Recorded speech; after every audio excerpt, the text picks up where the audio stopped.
खुदी। मुंशी प्रेमचंद। मुन्नी जिस समय दिलदार नगर में आई उसकी उम्र 5 साल से ज़्यादा न थी। वो बिल्कुल अकेली नहीं थी। माता पिता दोनों न मालूम मर गए थे या कहीं परदेश चले गए। मुन्नी केवल इतना जानती थी कि कभी एक देवी उसे खिलाया करती थी और एक देवता उसे कंधे पर लेकर खेतों की सैर कराया करता था। पर वो इन बातों की चर्चा कुछ इस प्रकार करती थी कि जैसे उसने कोई सपना देखा हो। ख्वाब था या सच्ची घटना, इसका उसे ज्ञान न था। जब कोई पूछता तेरे माँ बाप कहाँ गए, तो वो बेचारी कोई उत्तर देने के बजाय रोने लगती और ऐसे ही उन सवालों को टालने के लिए एक तरफ हाथ ऊपर उठाकर कहती ऊपर, कभी आकाश की तरफ देखकर कहती वहाँ। इस ऊपर और वहाँ से उसका क्या अर्थ था ये किसी को मालूम न होता। शायद मुन्नी को भी ये सब कुछ मालूम न था। बस एक दिन लोगों ने उसे एक पेड़ के नीचे खेलता देखा और इससे अधिक उसकी बाबत किसी को कुछ भी पता न था।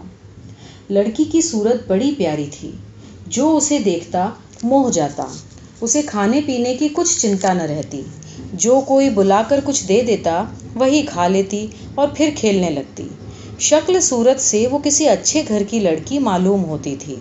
गरीब से गरीब घर में भी उसके खाने को 2 कौर तथा सोने को एक टाट के टुकड़े की कमी नहीं थी। वो सबकी थी, उसका कोई नहीं था। इस तरह कुछ दिन गुजर गए। मुन्नी अब कुछ काम करने के काबिल हो गई। कोई कहता जरा जाकर तालाब से ये कपड़े तो धोला। मुन्नी बिना कुछ कहे सुने कपड़े लेकर चली जाती।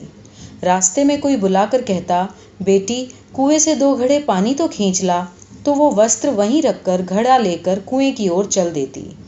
कोई कहता जरा खेत से थोड़ा साग तो ला दे, और मुन्नी घड़े वहीं रखकर साग लेने चली जाती।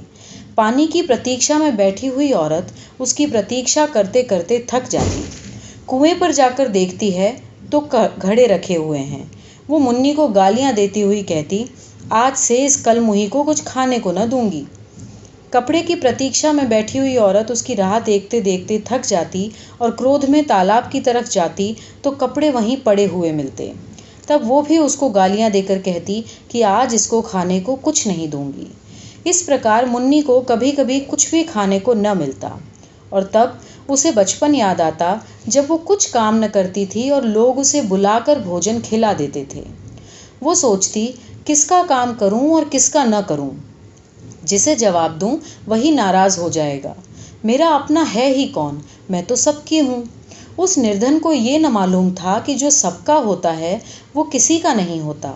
वो दिन कितने अच्छे थे जब उसे खाने पीने की और किसी की प्रसन्नता अप्रसन्नता की परवाह न थी। दुर्भाग्य में भी बचपन का वो वक्त चैन का था। कुछ दिन और गुजरे। मुन्नी जवान हो गई। अब तक वो औरतों की थी, अब मर्दों की हो गई। वो सारे गांव की प्रेमिका थी, मगर उसका कोई प्रेमी न था। सब उससे कहते मैं तुम पर मरता हूँ, तुम्हारी जुदाई में तारे गिनता हूँ, तुम मेरे दिलो जान की मुराद हो। लेकिन उसका सच्चा प्रेमी कौन है इसकी उसे सूचना न होती। कोई उससे ये न कहता कि तू मेरे दुख दर्द में शरीक हो जा। सब उससे अपने हृदय का घर आबाद करना चाहते थे। सब उसकी नज़र पर एक मध्यम सी मुस्कुराहट पर कुर्बान हो जाना चाहते थे, पर कोई भी उसकी बाह पकड़ने वाला, उसकी शर्म रखने वाला न था। वो सबकी थी, उसकी मोहब्बत के द्वार सब पर खुले थे, पर उस पर कोई भी अपना ताला न डालता जिससे पता होता कि ये उसका घर है और किसी का नहीं। वो भोली भाली लड़की जो एक रोज न जाने कहाँ से भटक कर आ गई, अब गांव की रानी थी। जब वो अपने उन्नत वक्षों को उभार कर रूप गर्व से गर्दन उठाए नजाकत से लचकती हुई चलती तो मन चले नौजवान हृदय थाम कर रह जाते। उसके पैरों तले आंखें बिछाते। कौन था जो उसके संकेत पर अपनी जान न निसार कर देता। वो अनाथ लड़की जिसे कभी गुड़िया खेलने को नहीं मिलती थी, अब हृदयों से खेलती थी। किसी को मारती थी, किसी को जलाती थी, किसी को ठुकराती थी तो किसी को थपकियां देती थी, किसी से रूठती थी तो किसी को मनाती थी। इस खेल में उसे कत्ल और खून का सा आनंद मिलता था। अब पासा पलट चुका था। पहले वो सबकी थी, कोई उसका न था। अब सब उसके थे, पर वो किसी की न थी। उसे जिस चीज़ की खोज थी वो उसे कहीं नहीं मिलती थी। किसी में वो हिम्मत न थी जो उससे आकर कहता आज से तू मेरी है, उस पर दिल न्यौछावर करने वाले बहुतेरे थे, पर सच्चा साथी एक भी न था। असल में उन सिरफिरों को वो बहुत नीची नज़र से देखती थी। कोई उसकी मोहब्बत के योग्य नहीं था। ऐसे पस्त हिम्मतों को वो खिलौनों से ज़्यादा अहमियत न देना चाहती थी, जिनका मारना और जिलाना एक मनोरंजन से ज़्यादा कुछ नहीं। जिस समय कोई नौजवान मिठाइयों के थाल और फूलों के हार लिए उसके सामने खड़ा हो जाता, तो उसका दिल चाहता कि उसका मुंह नोच लूं। उसे वो चीज़ें काल-कूट हलाहल जैसी लगतीं। उसकी जगह वो रूखी रोटियां चाहती थी, सच्चे प्यार में डूबी हुई। गहनों और अशर्फियों के ढेर उसे बिच्छू के डंक जैसे लगते। उसके बदले वो सच्ची और दिल के अंदर से निकली हुई बातें चाहती थी, जिनमें प्रेम की सुगंध और सच्चाई का गीत हो। उसे रहने को महल मिलते थे, पहनने को रेशम, खाने को एक से एक व्यंजन, पर उसे इन वस्तुओं की आकांक्षा न थी। उसे आकांक्षा थी फूस के झोंपड़े और मोटे मोटे सूखे खाने की। उसे प्राण घातक सिद्धियों से प्राण पोषक निषेध कहीं अधिक प्रिय थे। खुली हवा के मुकाबले में बंद पिंजरा कहीं अधिक चहेता। एक रोज़ एक परदेसी गांव में आ निकला। बहुत ही कमज़ोर, दीनहीन आदमी था। एक पेड़ के नीचे सत्तू खाकर लेटा। एकाएक मुन्नी उधर से जा निकली। मुसाफिर को देखकर पूछा, कहाँ जाओगे? मुसाफिर ने बेरुखी से उत्तर दिया, जहन्नुम। मुन्नी ने मुस्कुराकर कहा, क्यों, क्या संसार में जगह नहीं? औरों के लिए होंगी, मेरे लिए तो नहीं। दिल पर कोई चोट लगी है? मुसाफिर ने जहरीली हंसी हंसकर कहा, बदनसीबों की किस्मत में और क्या है, रोना धोना और डूब मरना, यही उनकी जिंदगी का खुलासा होता है। पहली 2 मंजिल तो तय कर चुका, अब तीसरी मंजिल और शेष है। कोई दिन वो पूरी हो जाएगी, और भगवान ने चाहा तो बहुत जल्द। ये एक चोट खाए हुए दिल के शब्द थे।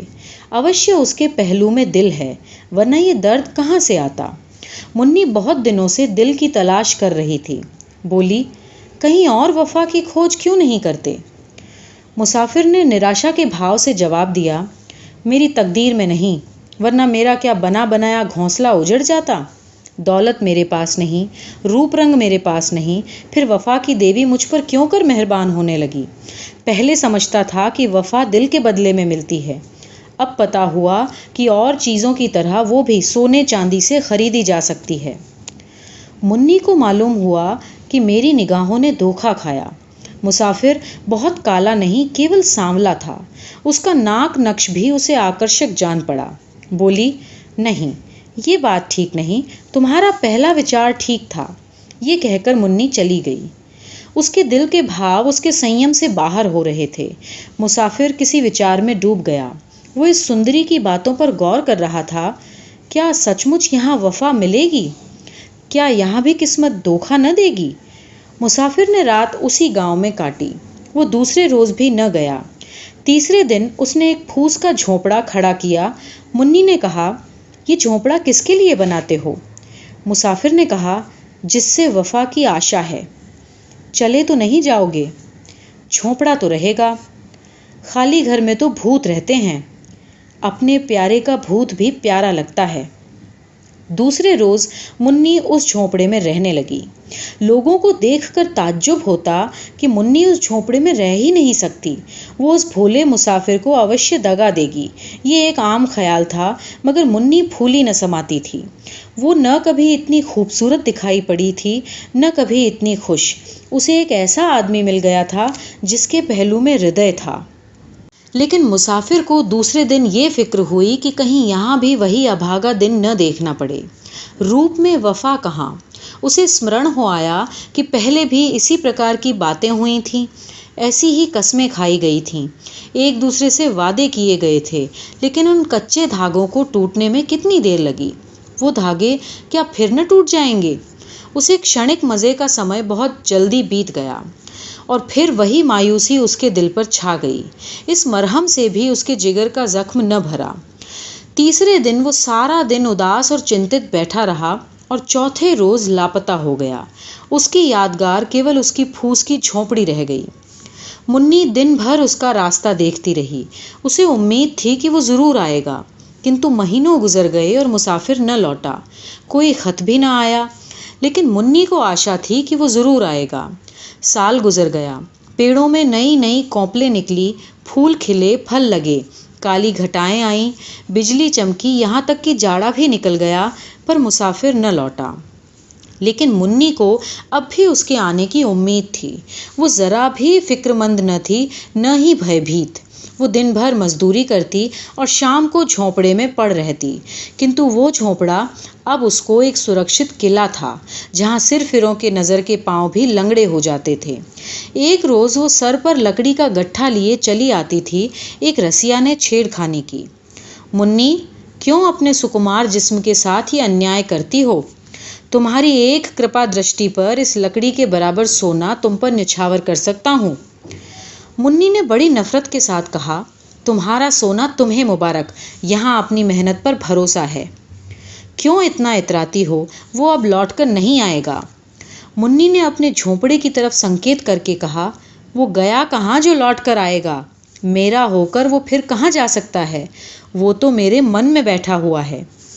इसी प्रकार एक दिन एक और प्रेमी जन ने कहा, तुम्हारे लिए मेरा महल हाजिर है, इस टूटे फूटे झोंपड़े के अंदर क्यों पड़ी रहती हो? मुन्नी ने गर्व से कहा, इस झोंपड़े पर 1,00,000 महल न्यौछावर हैं। यहाँ मैंने वो वस्तु पाई है जो कहीं और न मिली थी और न ही मिल सकती है। ये झोंपड़ा नहीं, ये मेरे प्यारे का दिल है। इस झोंपड़े में मुन्नी ने 70 बरस काटे। मरने के दिन तक उसे मुसाफिर के लौटने की आशा थी। उसकी आखिरी निगाहें द्वार की तरफ लगी हुई थीं। उसके खरीदारों में कुछ तो मर गए, कुछ जिंदा हैं, लेकिन जिस दिन से वो एक की हो गई, उसी रोज़ उसके चेहरे पर एक दीप्ति दिखाई पड़ी, जिसकी तरफ देखते ही वासना की आंखें अंधी हो जाती। खुदी जब जाग जाती है तो दिल की कमजोरियां उसके पास आते हुए डरती हैं।